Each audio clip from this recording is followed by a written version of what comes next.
Hello and welcome to another episode of the Caring Support Podcast. Today we're back with the one and only and amazing rock star, Sarah McVanel. Mhm. She's a certified senior organizational development professional, just say that 10 times fast, professional certified coach, and certified human resources leader. She is one of 700 certified speaking professionals worldwide. She also has a BA in psychology and a MSc in family relations and diplomas in human resources and healthcare administration. Oh, that is a lot. So, welcome back, Sarah. Thanks for having me. I'm thrilled to be here. Yeah. So, everything new and exciting and wonderful in your world? Always. I got a chance to hear about some cool TikTok things that you are doing and getting out there and creating some buzz. And I love how you're doing that because what an amazing opportunity it is to spark up conversations with people to make sure that they're recognizing their rock stars in their life, their healthcare Yeah. professionals. Well, it's always courtesy of our lovely Callie because we have a great Mhm. marketing team. And so, we count on them to deliver these crazy ideas on a regular basis because you have to be creative. What's interesting is Yeah. when we're working with our clients, we're always telling them, like, what's your marketing look like? Where are you approaching? You see, I think unfortunately, in a lot of different companies, they've been doing things for the same way forever. And all of a sudden now we have a candidate-led market and people, I'd say you have to be creative. It's no longer about you, you know, Mhm. and really, nothing against any of these companies we work with, but something should have never been about them. Should have always been about the candidate because that's who you wanted. That was the person, the important asset, the invaluable person you needed in your environment. So the question is what are you doing to make them feel like this, they want to work there? So you know what? Um, it's true. And so we're lucky enough to have these amazing people in marketing. So without further ado, let's get started. And Callie, you're a go. Awesome. Well, thank you for coming back again. We're really excited to have you here.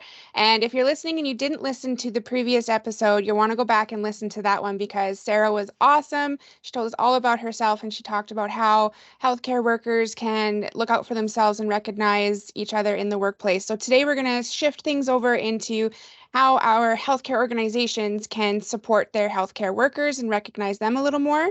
So, our first question of the day is what are some of the struggles that organizations are facing when it comes to employee retention and making their workplaces a space that people want to work? Mhm.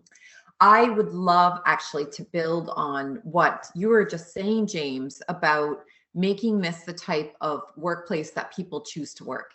Because really what you were talking about and how it beautifully dovetails with your question, Callie, is that we're in the business of earning people these days, not hiring them. Now, your point is well taken, James, that probably we should have always seen it that way. However, many people who are in leadership roles came up at a time in healthcare where folks had to go to another country to work. They did not. They truly were. It was a numbers game, and there it was more numbers in favor on the employer side versus on the healthcare professional. In fact, we lost a lot of people because they couldn't get jobs. So here we have the opposite. I mean, oh, the days when we had so many options of great people. Now, given that the reality has shifted, and on the other side of COVID, there's a very good chance that we will never see an abundance of providers available to us. That's probably those days are gone. And so, how do we maintain an always earning mindset? And recognition is the easiest way to do that. I have a caution though for anyone who thinks recognition is the way we've always done it. Just like you're saying, James, are the way we recruited needs to be brushed off and re-examined and lots of tweaks. It's the same way with how we recognize people. Are you ready? Let's buckle down. Are you ready, James and Callie? All right. I hope this doesn't sound too soapboxy. The number one way that we have always recognized people is long service. Now, let me just ask both of you, what do you think is the issue with recognizing long service as the number one way we show healthcare folks that we value them? I think it I'm not has, sure. like, it's really hard to stay in a position for a long time It could be situational, right? Like you could have to leave the workplace and come back because of, family situations. You're a mom, right? You leave and come back. Yeah. And there are a lot of companies that won't actually recognize your maternity leave as you still on board with them. So that comes out of your seniority with that company. And right now, I would say because of all the shifts in management styles in general, seniority doesn't necessarily mean anything. So you can have the younger generations coming in that actually have more relevant knowledge and information coming out of their education paths and stuff like that, where, yeah, okay, Bob's been here for 36 years, but um, they're still doing things the old way. So it doesn't rewarding longevity at a company, it doesn't work because there's so much diversity now in terms of knowledge within each company that for me, I would say it's better to go that way.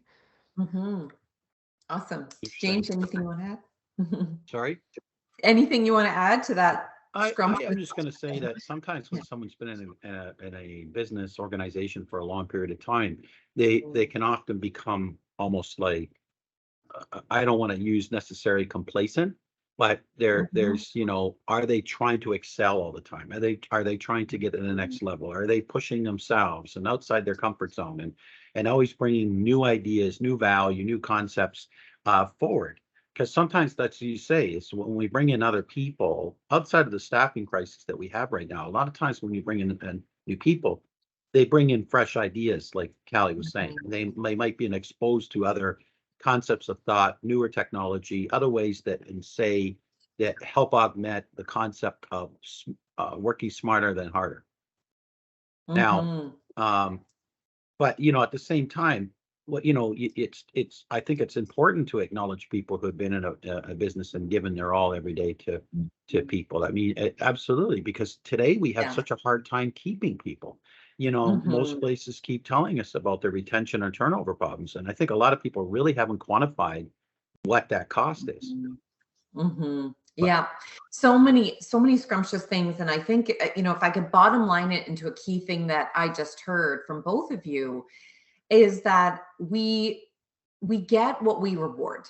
So to your point, when we were really focused on valuing and expressing how grateful we are that people chose healthcare, that they chose that organization, and to choose that organization for life, because of course, in unionized, in a professional groups, the professional groups that tend to choose healthcare, nurses, doctors, social workers, respiratory therapists, it tends, and it has been, where people would choose the type of institution like a healthcare organization or like primary care, and that they would select an organization, they would select a subtype, and they would be there on the long term. And what we're seeing of all different professional groups is that isn't always the case. And because we have an evolving and an employee and driven marketplace, we need to recognize people earlier than we might normally. And also we need to compensate for the fact that longevity is not always the only factor that we need to show appreciation. Yes, to your point, James, yes, we need to show loyalty. If we're lucky enough to keep people 5, 10, 15 years, we should be saying thank you. And also, are we recognizing people's ingenuity, continuous improvement? Are we recognizing safety behaviors and quality and patient safety behaviors? Are we recognizing people's willingness to step outside their comfort zone, to retrain in a subspecialty? Are we recognizing people beyond paying them a little bit more to work the weekend shift? Are we finding ways to validate and value them beyond a gift card, beyond a plaque every 5 years, beyond a watch at 25 years? How much we appreciate their effort. And that is essential to get over some of the tough days. So also think about it this way, everyone who's listening, is what do you need to recognize in people's darkest moments of their shift?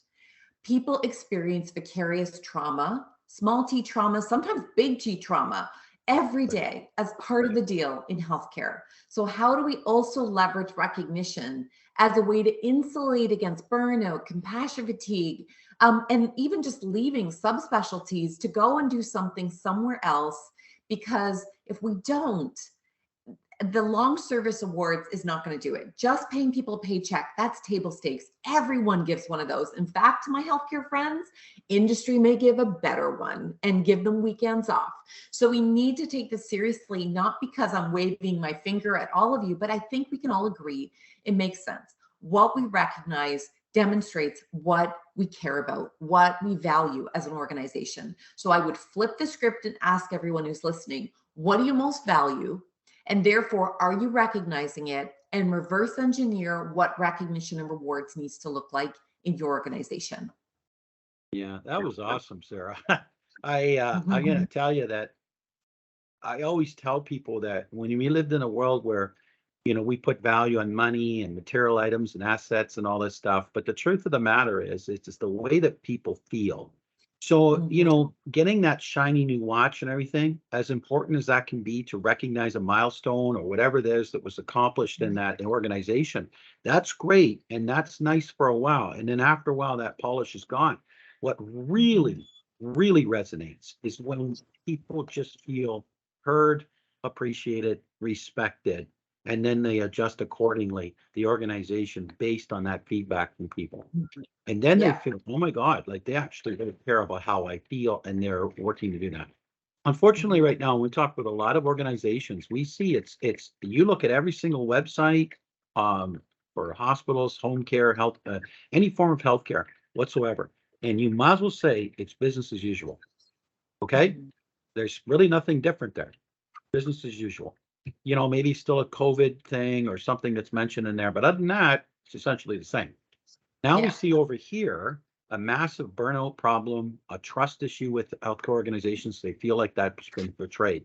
So, I always say to a lot of these places, and they look at me like I just spoke Mandarin, and I say, what would be great and refreshing is if one of you guys owned it and just said, we need to address this. Oh, we do that when they apply. So you're counting on them to apply and then tell them about the work-life balance and other things you're doing. Yeah, that's not going to work, guys, because they don't know you're doing these things. You need to, and you see that touches on vulnerability. And I said, you know what? I'd be shocked if anybody in this country thinks for 1 minute that our healthcare system is perfect. Right? So, it's just, I was speaking with a lovely lady from the RNAO the other day, and she basically said, like, this is refreshing to hear someone talk like this. And I think, there's amazing people like you, Sarah, doing the things that they're doing to help healthcare organizations understand the importance of how people are recognized and the way you do it, how it matters, and the way that it's done. So when you say reverse engineering and understanding, what is it that they're going through and what they need? Pizza parties and all that stuff is nice, but that's not the answer. So anyway. Yeah. And you can build on what you've done in the past and look to see how it can be polished up. So the example of a pizza party, for example, is there a way of collecting information about people's dietary preferences and needs? So if people really genuinely like to come together to have a pizza party, then by all means, don't take it away. We just need to make sure the people with a gluten allergy and the people who have dairy allergies. I know some people roll their head and we're like, wow, I can't make everybody happy. It's like, then probably not, because it's going to have unintended consequences if we're not attending to that. Because what if your highest performer, the person who got that project over the finish line, who worked weekends, who mentored everybody, is the one with the gluten allergy? Or what if the person that you're going to ask to do that next is the one who feels left out of that? Similarly with the watches, if everybody's walking around with Apple Watches, yes, maybe for a long time, people proudly wore the gold watch, and everyone knew if you're wearing the gold watch, that's a sign that you've been here 25 years. Wow. It doesn't necessarily have the same resonance today.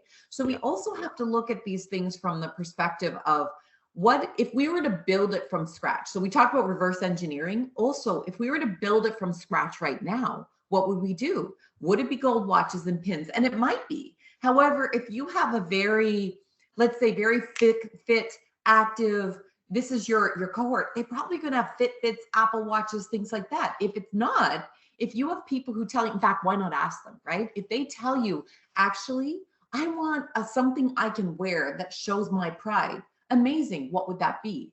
And then we can also account for the fact that we have multiple genders in our workforce today. When nursing, as an example, was a she, her dominated profession, some of the things that we've picked, like pins, work for that binary generational perspective.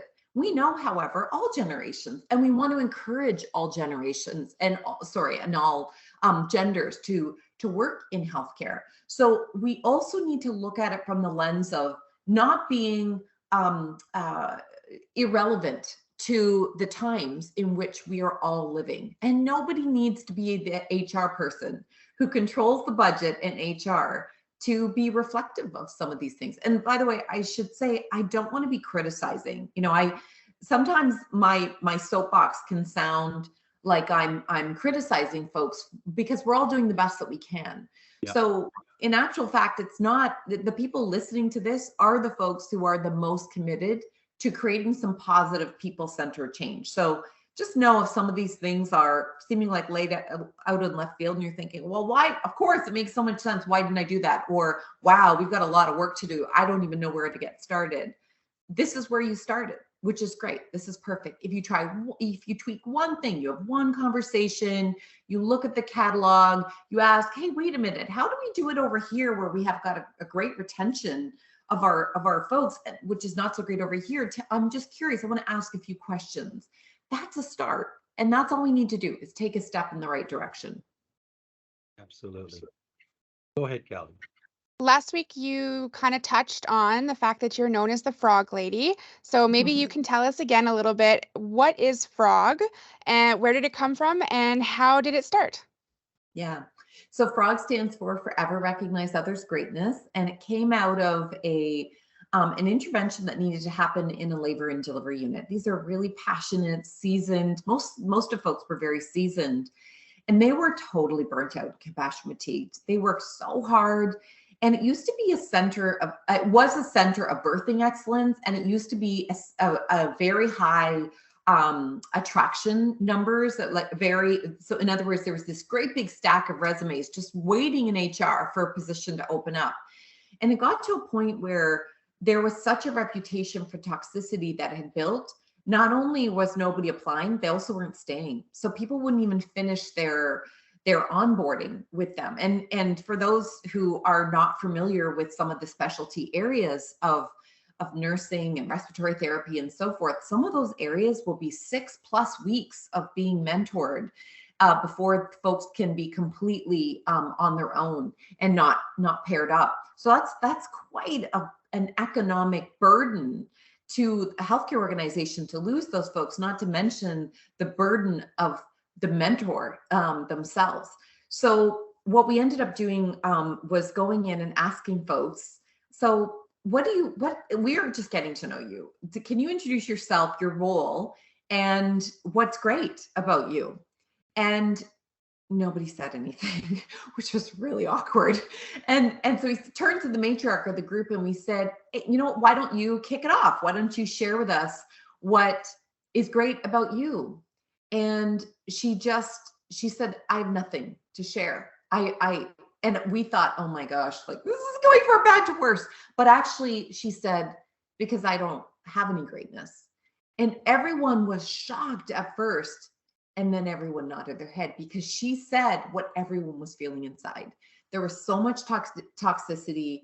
There was so much disheartened hopelessness that things could be better. And also people had lost their way. Why did they choose to do nursing? Why did they choose to work in this specialty? So over the course of 2 years, we worked with them. It was my team. But you know what? Here's the number one thing. We had to start with self-recognition. Because as long as they could not see that they had anything to offer, how are they going to see it in other people?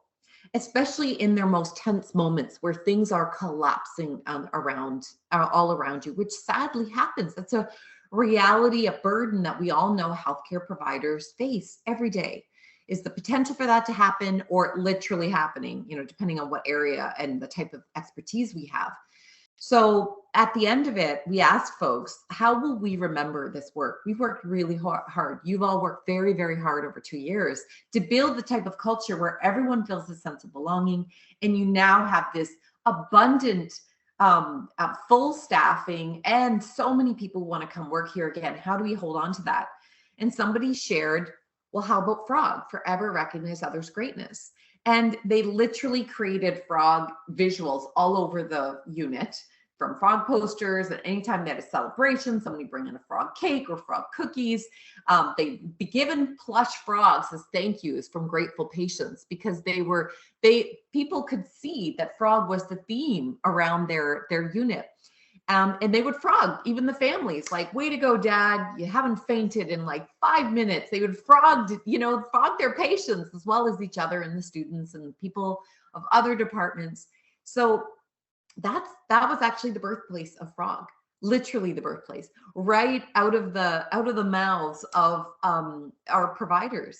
And I feel so fortunate to have been able to bring it not just to healthcare, childcare, residential and developmental services, and, just all kinds of people caring professions. And it's so exciting when I get a chance to see the work of that first birthplace, that first group of frontline providers coming up with the concept of Frog.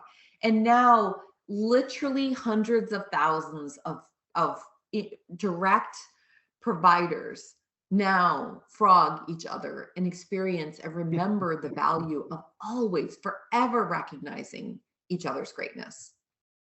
I think that's awesome and good for you. It's interesting, Sarah. I'm one of the biggest proponents that you'll find for acknowledging people's greatness. Mhm.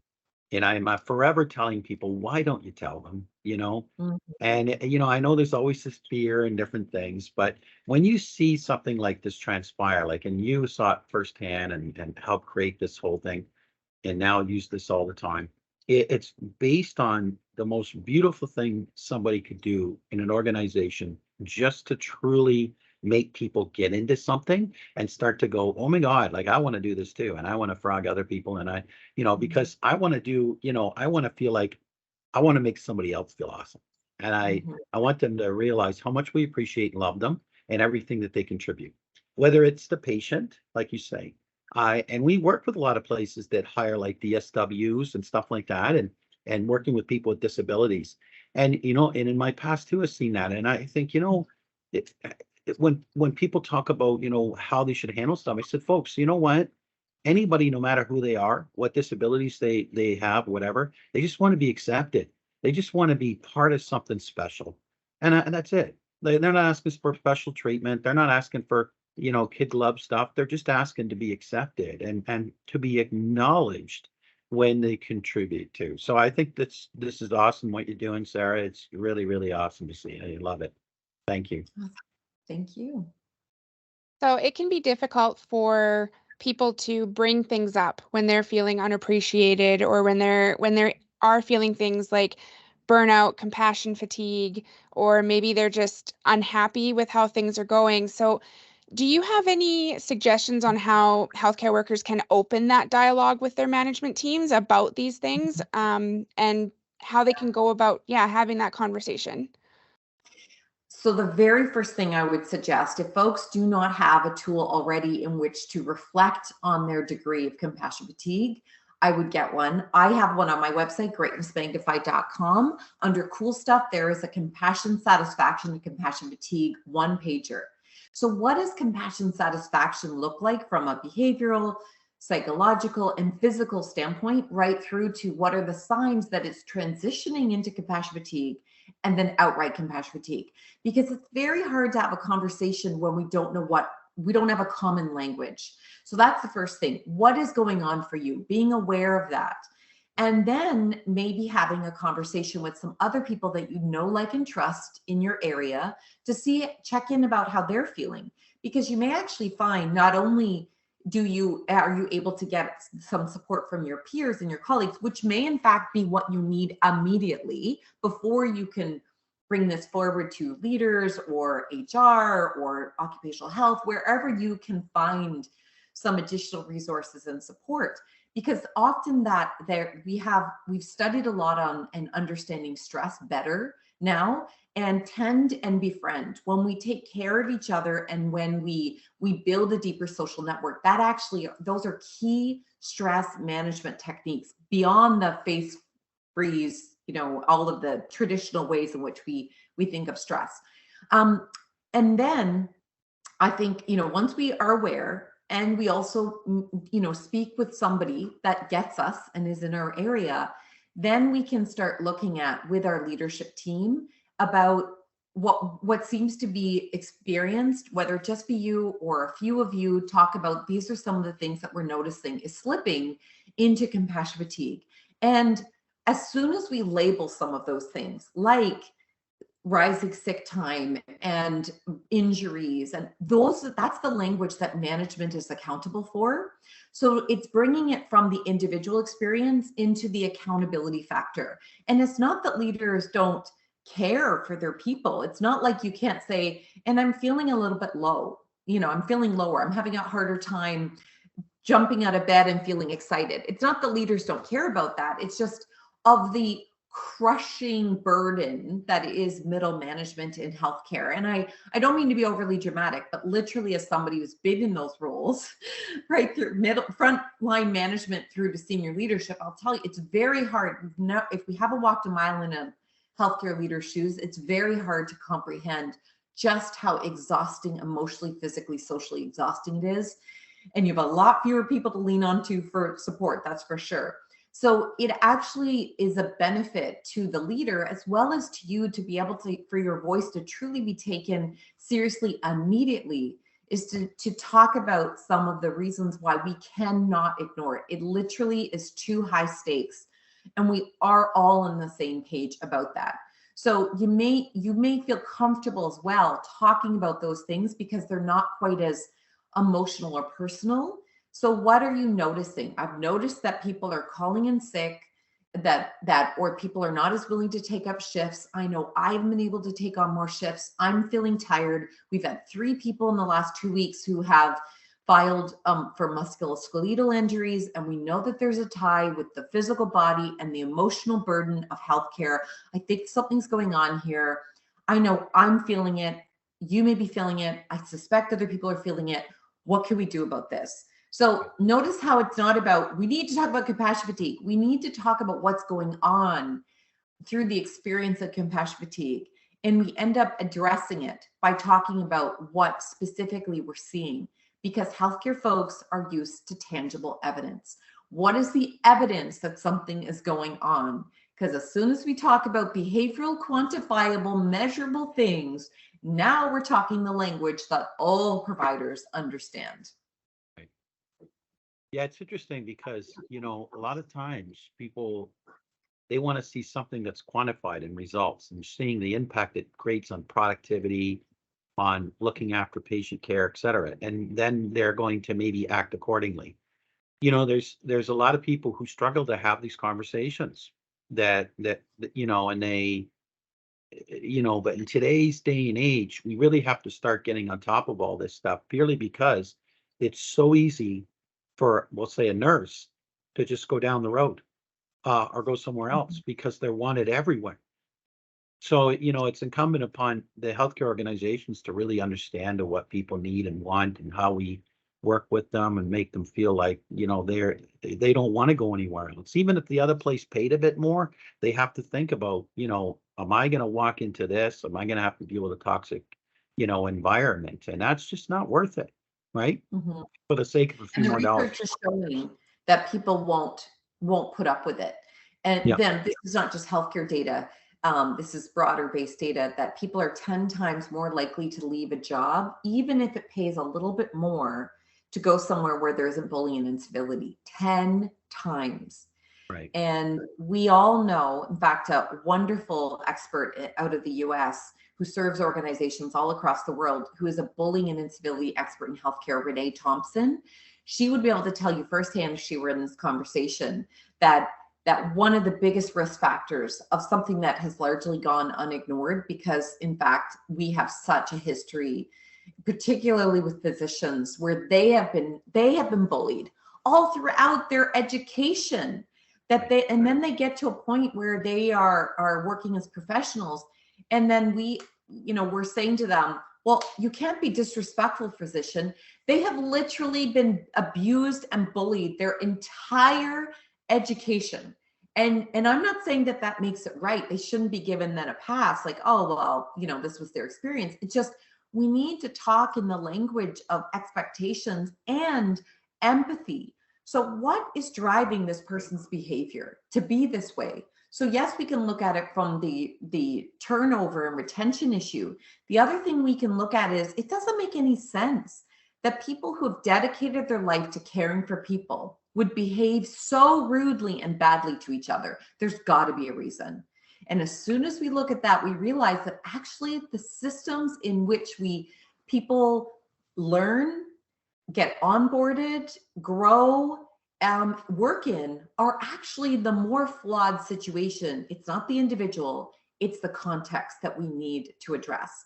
So again, just to kind of come back, it seems very basic, recognition is very basic. However, at least if we're valuing people and recognizing this today in this moment, people are less likely to behave badly to you. And it's creating a new narrative of the standard of behavior.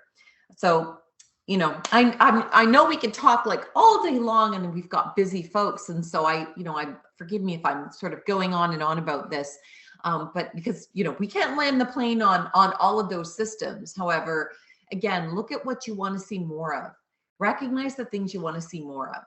And sure enough, you will get it. Absolutely. I can't even add anything to that. That was awesome. And I totally agree. And then for the sake of time, I want to make sure we get everything that, answering all the questions, Sarah. So Callie, please. So we're actually coming to the end of today's episode already. It seems like it's flown by. Talking to you, Sarah, has been amazing. And we've learned so much over the last, today's episode and the last episode about recognition and how healthcare employees and how they can work together with their organizations, and go back and forth with recognition in order to make these workplaces a better place. So before we wrap things up today, is there anything else that you would like to share with us today? Any other pieces of wisdom or advice? Mm-hmm. Well, what I would say to all of our leaders, healthcare folks, frontline providers who are listening to this, and thank you for listening so long. You're clearly so passionate about retention and building wonderful, healthy healthcare organizations. I want to invite you to think about this. You are already greatness. You already are doing the best that you can. So before doing anything else, I invite you to think about that. Literally spend a minute thinking of nothing else. Turn off your phone, silence your messages, get out a piece of paper if you need to discipline yourself to do something for a minute, put on your timer even, and recognize, what are you already doing well, despite all of the odds, despite all the challenges, all the obstacles, all the things that are on your plate. What are you already doing well? Because if you can recognize yourself, you can recognize other people. If you don't see the greatness within yourself, recognition all of a sudden becomes a huge uphill battle. So you're doing the best you can. I hope you see that in yourself. Yeah, that's a great point. I think a lot of people don't do that.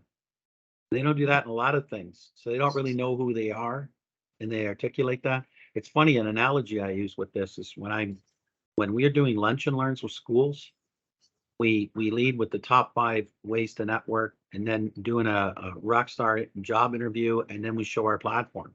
Now, one of the things I say to people is, if you can really spend time getting to know who you really are, to the point that you can articulate that in the form of a story, it takes into account what they're looking for out of a person, but you bring this thing so that you find that when they're interviewing you, they're doing this. Listening. And I'm saying, I guarantee you, I don't care if they interview 50 people that week, they'll remember you.